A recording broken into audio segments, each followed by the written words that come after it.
ఒక్కసారి గిరగిరగిర తిరుగుతూ నెత్తురు కక్కుతూ భయంకరమైన శరీరంతో క్రింద పడిపోయింది. 13 కిలోమీటర్ల దూరం ఎంత ఉంటుందో అంత పెద్ద శరీరంతో నెత్తురు కక్కుతూ నేల మీద పడిపోయింది. పడిపోయేటప్పుడు ఒక గమ్మత్తు జరిగింది. స్తన్యపానం చేస్తున్న కృష్ణుడు ఆవిడ గుండెల మీద ఉన్నాడు. ఆ గుండెల మీద ఉన్న కృష్ణుణ్ణి అలాగే చేతులతో పట్టుకుని గిరగిరా తిరిగి పడిపోయింది. ఆమె కూరలు నాగడి చాళ్ళల్లా ఉన్నాయి. ముక్కు రంధ్రములు పెద్ద కొండ గుహల్లా ఉన్నాయి. పర్వత శిఖరములు ఎలా ఉంటాయో అటువంటి స్తనములు, పూతన కళ్ళు చీకటి నూతుల్లా ఉన్నాయి.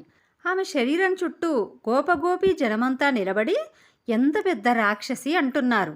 కృష్ణుడు ఆమె మీద ఉన్నాడని వాళ్లకు తెలియదు. అక్కడ కృష్ణుడు ఉన్నాడనే విషయం యశోదా రోహిణులకు మాత్రమే తెలుసు. అయ్యో పిల్లాడు అయ్యో పిల్లాడు అని పూతన భుజముల మీద నుండి పర్వతమును ఎక్కినట్లు ఎక్కారు. పసికూనైన కృష్ణునికి ప్రమాదం జరిగి ఉంటుందని వాళ్ళు అనుకున్నారు. కానీ కృష్ణుడు చక్కగా నవ్వుతూ హాయిగా ఆవిడ గుండెల మీద పడుకొని ఏమీ తెలియని వాడిలా బోసి నవ్వు నవ్వుతూ ఉన్నాడు. వాళ్ళు అబ్బో ఎంత అదృష్టమో పిల్లవాడు బ్రతికున్నాడు అని పిల్లాన్ని ఎత్తుకొని భుజం మీద పెట్టుకొని ఇంత పెద్ద శరీరంతో ఈ రాక్షసి క్రింద పడిపోతే పిల్లవాడు భయపడి ఉంటాడని అనుకున్నారు. ఆయనక భయం భయం కృద్భయనాశన అని ఆయనకు పేరు. గోపికలు అనుకుంటున్నారు వీళ్ళది పరమభక్తి అంటే. వాళ్ళకి కృష్ణుని గొప్పతనం తెలియదు, అయినా వారు కృష్ణుని ప్రేమించారు.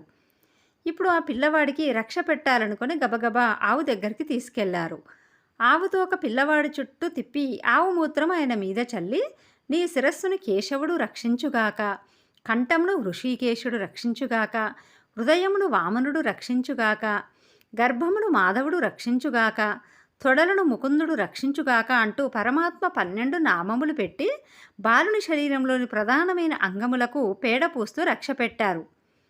ఏమి భక్తిరా వీళ్ళది అని ఆయన మనస్సులో నవ్వుకుంటున్నాడు. ఇంతలో ఒక చిత్రమైన గమ్మత్తు జరిగింది.